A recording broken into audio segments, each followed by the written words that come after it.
فاعوذ باللہ من الشیطان الرجیم بسم اللہ الرحمن الرحیم واقیموا الصلاۃ وآتوا الزکاۃ وارکعوا مع الراکعین صدق اللہ مولانا العظیم وبلغ رسولہ النبی الامین الکریم ونحن علی ذلک من الشاہدین والشاکرین والحمد للہ رب العالمین۔ برادران دینی و یقینی، حاضرین و ناظرین، موجودین و غائبین، الحمدللہ رب العالمین ہمیں اور آپ کو ایک بڑی دنیا کو اللہ نے ماہ رمضان کی خیر و برکت سے نوازا، پھر جس کے حصے کا جو تھا اس نے کمایا، اور جس نے رمضان کی جیسی قدر کی اسے قدرت نے ویسا دیا۔ وہ نیکیوں کا موسم بہار تھا، اور آپ کو معلوم ہے کہ بہار ہمیشہ چند روزہ ہوتی ہے، اس کے بعد ہر بہار کے بعد خزاں ہے، کوئی بہار ایسی نہیں جس کے بعد خزاں نہ ہو۔ تو اپنی آنکھوں سے ہم بھی دیکھ رہے ہیں، صفحیں جہاں سے رمضان میں آگے بڑھی تھی وہیں پہ پہنچ گئے۔ 2 4 10 آدمی کا اضافہ ہوا ہو تو الگ بات ہے، بقیہ جہاں سے صفحیں بڑھی تھی وہیں سمٹ کے پھر پہنچ گئے۔ حالانکہ چاہیے یہ تھا کہ دعا کرتے کہ یا اللہ ہم تیرے گھر میں آ گئے ہیں تو اپنے گھر ہی میں رکھ لے، جیتے جی ہم اس گھر سے اس طرح سے جڑے رہیں کہ جس میں ہمارا دنیا میں کام کاج میں دل ہمارا مسجد میں رہے۔ یہ بہت بڑی فضیلت ہے، اور خیر کچھ لوگوں نے ضرور ایسا کیا ہوگا اور انہیں اس کا نتیجہ بھی ملا ہے، لیکن زیادہ تر لوگ عید کی نماز پڑھ کے پھر رخصت ہو گئے، اور قدرت نے بھی کہہ دیا کہ جاؤ ابھی اپنا پہلے معاملہ ٹھیک کرو، پھر ہمارے جب گھر کے لائق ہو جائیں گے تو ہم رکھ لیں گے آپ کو۔ اس لیے کہ گھر میں جس کو وہ چاہتا ہے اسی کو رکھتا ہے، سب کو نہیں رکھا جاتا۔ ایک عارف نے کہا ہے، بہت اچھا کہا ہے، بطواف کعبہ رفتم بحرم رحم نہ دادن کی برون سے درچے کر دی کہ درون خانہ آئی۔ میں تو خانہ کعبہ کے طواف کے لیے گیا تھا، لیکن وہاں پاسبانان حرم نے یہ کہہ کر کے مجھ کو روک دیا کہ گھر سے باہر کیا کام آپ کا؟ ٹھیک ہے کہ گھر میں بھی آنے کی ارادہ، پہلے جاؤ گھر کے باہر کام ٹھیک کرو پھر گھر میں آ جاؤ۔ کچھ لوگ سوچتے ہیں آخری عمر میں داڑھی بڑھا لیں گے، توبہ کر لیں گے اور مسجد میں آ کے بیٹھ جائیں گے، اور جب تک چلتے پھرتے ہیں تب تک دنیا ہی کا کام کاج کریں۔ یہ غلط ہے۔ لوگ آخری عمر میں حج بھی کرتے ہیں کہ ایک بار پھر حج میں توبہ کر لیں گے پھر کچھ گڑبڑ نہیں کریں گے۔ ایسا مت کرو، نہ ایسا سوچو نہ ایسا کرو، ایسا مت۔ یہ نہ سوچو کہ آخری عمر میں توبہ کر لیں گے حج کر لیں گے، بلکہ اپنے آپ کو حج میں جانے سے پہلے ہی ٹھیک کر لو تاکہ حج قبول ہو جائے۔ بات قبول کی ہے، نماز ہم پڑھتے ہیں اگر قبول نہ ہو تو، روزہ ہم رکھتے ہیں اگر قبول نہ ہو تو، طواف ہم کرتے ہیں صفا مروہ میں صحیح کرتے قبول نہ ہو تو کچھ نہیں۔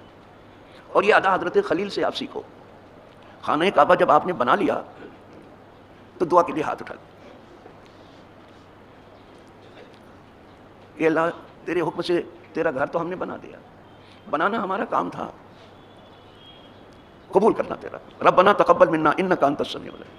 اب قبولیت کی دعا کر رہے ہیں کہ گھر تو ہم نے بنایا، بس اتنا ہی اپنا کام تھا، جیسا تیرا حکم تھا ویسا بنایا، لیکن اب تو اپنے کرم سے اس کو قبول کر لے۔ اس نیکی کو دیکھا، نیکی کرنے کے بعد پھر قبولیت کی دعا چاہیے۔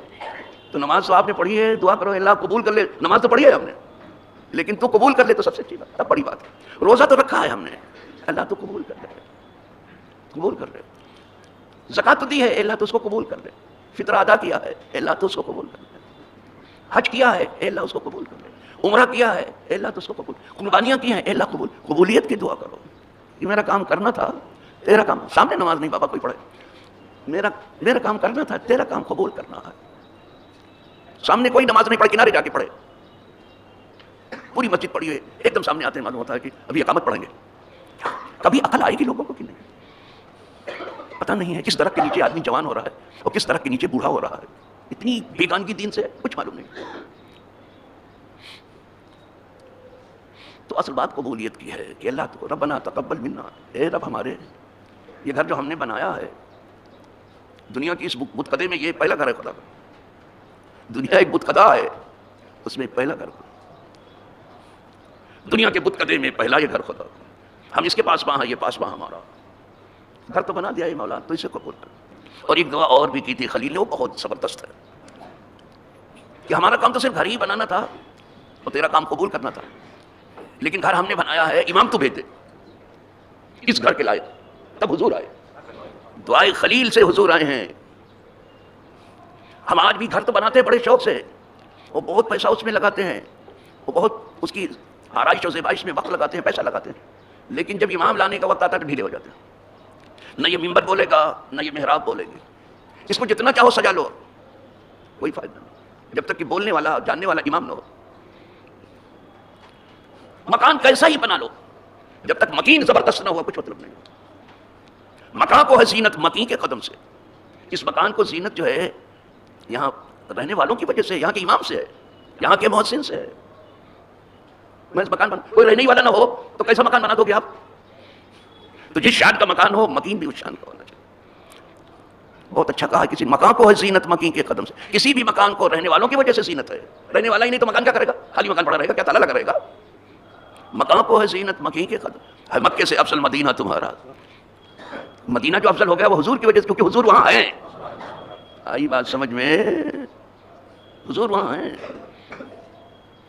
حضور کے ہونے کی، اسی لیے وہ جگہ جہاں حضور آرام فرما ہے اس جگہ سے بہتر دنیا میں کوئی مقام نہیں ہے۔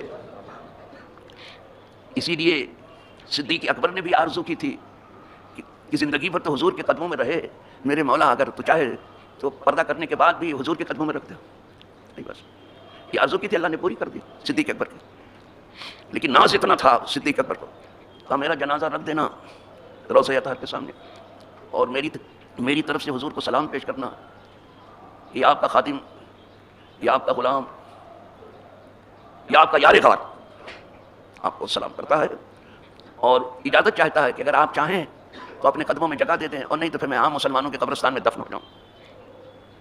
صحابہ نے ایسے کہ لے جا کے جنازہ رکھا، سلام عرض کیا، یہ درخواست پیش کی، جیسے ہی کہا کہ چاہیں ویسے دروازہ کھل گیا روضہ اطہر۔ اور یہ کئی قصہ کہانی کی کتاب میں نہیں ہے، یہ تفسیر میں ہے، تفسیر کبیر میں ہے، یہ قصہ کہانی کی کتاب میں نہیں ہے۔ آپ سنتے ہوں گے کہ دروازہ خود بخود تو کھل گیا، صرف دروازہ ہی نہیں کھلا، آواز آئی روضہ اطہر سے، ادخلوا الحبیب الی الحبیب، لاؤ میرے دوست کو میرے قدموں میں رکھ دو، یہ آواز آئی بابا۔ لیکن جو کان والے ہیں وہ سنتے بہرے کیا سنیں گے، جو آنکھ والے دیکھتے اندھے کیا دیکھیں گے، جو زبان والے بولتے ہیں گونگے کیا بولیں گے، جو دل والے ہیں وہ سمجھتے ہیں، جو دل رکھتے ہی نہیں کیا سمجھیں گے۔ صدیق اکبر تو دفن ہو گئے حضور کے قدموں میں، زندگی میں تو کیا جدا ہوتے، پردہ کر کے بھی جدا نہیں ہوئے، ہمیشہ ساتھ رہے۔ لیکن فاروق اعظم جب آپ کو زخم لگا تو قاصد بھیجا کہ چلے جاؤ ام المومنین عائشہ صدیقہ رضی اللہ تعالیٰ عنہا کے پاس، اور ان سے کہو کہ وہ جگہ جو ان کے روضہ اطہر میں ہے، انہی کے حضور جو ہے حضرت عائشہ ہی کے گھر میں آرام فرما، پردہ بھی فرمائی ہیں، تو وہ جگہ جو ان کے گھر میں ہے ابھی، اگر وہ پسند کریں تو مجھے دے دیں، میں وہیں دفن ہو جاؤں۔ تو جب یہ قاصد گیا تو ام المومنین بیٹھ کے رو رہی تھی آپ کی شہادت کو سن کر کے کہ آپ کو زخم لگایا گیا ہے۔ قاصد آیا اور کہا امیر المومنین نے آپ کو سلام عرض کیا، میری ماں کو میرا سلام کہہ دیں، اور اگر وہ پسند کر رہے ہیں تو پھر وہ جگہ جو ہے وہاں وہ مجھے دے دیں، میں بھی حضور کے قدموں میں سو جاؤں جا کے۔ تو آپ نے کہا کہ ٹھیک ہے، اگر ان کی، میں نے پہلے سوچا کہ میں دفن ہو جاؤں گا کیونکہ میرے شوہر یہاں دفن ہے آرام فرما ہے، میرا باپ یہاں دفن ہے وہ آرام کر رہے ہیں، میں بھی جو ہے ہمارے شوہر ہمارے باپ یہ پڑوس میں دفن ہو جاؤں گی، میں نے سوچا تھا یہ، لیکن اگر عمر مانگتے ہیں یہ جگہ میں ان کو دیتی ہوں، دے دیا۔ لیکن حضرت عمر کا انصاف دیکھیے، کہنے لگے چونکہ ابھی میں زندہ ہوں میں امیر المومنین یہاں کا ہوں، امیر المومنین کا مطلب تمام دنیا کے مسلمانوں پر حکمراں، بادشاہ صرف اپنے جو ہے ملک کا حکمراں ہوتا ہے۔ دوسری جگہ جو امیر المومنین خلیفۃ سے پوری دنیا کے مسلمانوں میں ایک ہی ہوگا، سب کا حکمراں ہوگا جہاں بھی مسلمان ہو۔ تو بادشاہ لوگ تو سرٹیفکیٹ لیتے تھے، ان سے سند لیتے تھے، ایسا کرنا جب میرا جنازہ تیار ہو جائے تو پھر جا کے ام المومنین کو سلام کریں، کیونکہ ابھی زندہ ہوں تو شاید زندگی کا لحاظ زندگی میں امیر المومنین کی کون مخالفت کرے، پردہ کرنے کے بعد جب میں پردہ کر جاؤں پھر اجازت لینا کہ کیا آپ اجازت دیتی ہیں کہ ان کو دفن کریں، اگر وہ کہیں کہ ہاں تب دفن کرنا، نہیں عام مسلمانوں کو، ذرا انصاف دیکھیے اس کو۔ یہ کہانی قصے کے طور پر نہ میں کہتا ہوں نہ آپ سننے کی بھول کرنا، ذرا انصاف ذرا دیکھیں۔ اس دنیا میں سب کچھ ہے، سچ نہیں ہے، اس دنیا میں سب کچھ ہے، انصاف نہیں ہے، اس دنیا میں سب کچھ ہے وفادار، نیکی کی کوئی بات نہیں، اور یہی سب کچھ لے کے حضور آ گئے تھے، لیکن اس دنیا نے پھر دنیا داری میں اس طرح سے ڈال دیا کہ اب کچھ خیال ہی نہیں ہے، سچ ہمارے زبان پر نہیں رہا، انصاف ہمارے دل و دماغ میں نہیں رہا، ایفائے وعدہ یہ ہمارے دل و دماغ میں نہیں رہا، نیکی کا خیال نہیں رہا، بہت کم رہا۔ اس دنیا میں ہم ایسے لت پت ہو گئے۔ ایک آدمی نے تو مایوس ہو کر کے یہاں تک کہہ ڈالا کہ آسمانوں سے فرشتے جو اتارے جاتے، سچ اگر بولتے اس دور میں مارے جاتے۔ یہ حالت ہو گئی، سچوں کو آپ موت کے گھاٹ اتار رہے ہو اور ان سے نفرت کر رہے ہو، یہی حال حکومت کا ہے۔ اور یہ دنیا کا حال ہے، کوئی انڈیا کا نہیں، انڈیا میں کچھ زیادہ ہے خرابی بہت زیادہ ہے۔ اپنے منہ میاں مٹی کوئی بنتا تو بننے دو اس کو، دنیا میں زیادہ ہے۔ ایک لفظ ادھر کو ایف آئی آر، اتنا سستا ایف آئی آر ہو گیا، لا حول ولا قوت الا باللہ، یہ ایف آئی آر ہے۔ وہ کہتا ہے کہ فرشتے بھی اگر آ کے یہاں سچ بولتے تو سچ بولنے کی وجہ سے مارے جاتے۔ مایوسی میں کہہ رہا ہے، آسمانوں سے فرشتے جو اتارے جاتے، سچ اگر بولتے اس دور میں مارے جاتے، یہ دور اتنا نازک ہو گیا ہے وہ بھی مار ڈالے جاتے، یہاں سچ بولنے والے کتنوں کو موت کے گھاٹ اتار دیا گیا۔ یہ دنیا کا دستور ہے، یہی حال ایفائے وعد کا ہے، یہی حال انصاف کا۔ انصاف چاہیے، فاروق اعظم کا انصاف مشہور ہے، وہ شیر و بکری کو ایک گھاٹ پہ پانی پلا دیا اور لے جا کے جنازہ رکھنا اور پھر پوچھنا ام المومنین سے کہ میری ماں کیا آپ اجازت دیتی ہیں، تمام مسلمانوں کی ماں کیا اجازت دیتی ہیں کہ عمر اپنے محبوب کے قدموں میں دفن ہو جائے؟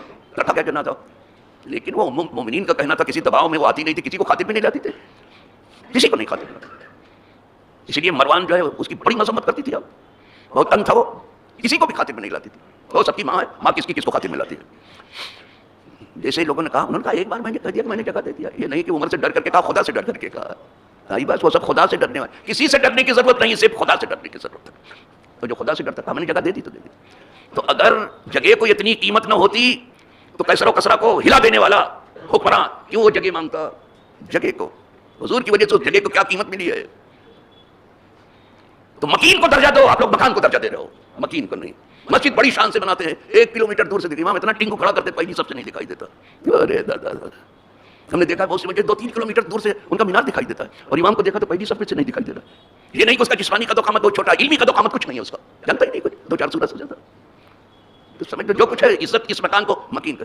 کھڑک کتنی بڑی مسجد ہے، یہ کھڑک جو ہے مسجد کھڑک کتنی بڑی مسجد ہے، لیکن ایک سید العلماء کے قدم نے اتنا اونچا کر دیا کہ لوگ کھڑک کا نام سنتے ہی تڑپ جاتے ہیں، ان کی وجہ سے عزت ہے اس مسجد کی۔ آج بھی ہم اپنے خادم سے پوچھتے ہیں کہ نماز کہاں پڑھی ہے، کہتا ہے سید علی مصطفیٰ کی مسجد۔ دیکھا، مکین کی وجہ سے مکان کی عزت ہے، مکین اگر پاورفل ہے مکان کا درجہ بڑھا، وہ چھوٹی جگہ کیوں نہ ہو۔ الحمدللہ آپ یہ سب ذرا تھوڑا سمجھ کر کے، دین سمجھ کے اس پر عمل کرو، نہیں تو کوئی فائدہ نہیں ہے۔ اور یہ آج جو ہم نے پڑھی ہے کہ نماز قائم کرو اور زکوٰۃ دو، کہیں نماز کا ذکر نہیں ہے مگر زکوٰۃ کا ذکر اس کے ساتھ جڑا ہوا ہے، شاید کہیں الگ ہوا ہو، جہاں نماز کا ذکر ہے زکوٰۃ کا ذکر ہے۔ اسی لیے نماز اور زکوٰۃ امہات الاعمال میں سے ہیں، یہ تمام عمل کی ماں ہیں، نماز اور زکوٰۃ یہ امہات الاعمال میں سے ہیں۔ اس کا آرڈر دیا، اس کے بعد حکم دیا وَارْكَعُوا مَعَ الرَّاكِعِينَ، رکوع کرو رکوع کرنے والوں کے ساتھ، یعنی نماز پڑھو نماز پڑھنے، رکوع بول کے پوری نماز مراد دیا۔ لیکن آپ کہہ سکتے صرف رکوع کیوں کہا؟ قیام کہہ دیا جاتا کہ قوموا للہ قانتین، جیسے آیا ہے قوموا للہ مع القائمین، یہ کہہ دیا جاتا کہ کھڑے رہو کھڑے رہنے والوں کے ساتھ، یا واسجدوا مع الساجدین، سجدہ کرو سجدہ والوں کے۔ صرف رکوع کیوں کہا گیا کہ رکوع کرو رکوع کرنے والوں کے ساتھ؟ کبھی سوچا کہ ہمارا دھندے نہیں تو دن میں پیسے سوچتے رہتے کتنا آیا کتنا گیا، کتنا کمایا کتنا کمایا، اسی میں زندگی ستیہ ناش کر رہے ہیں۔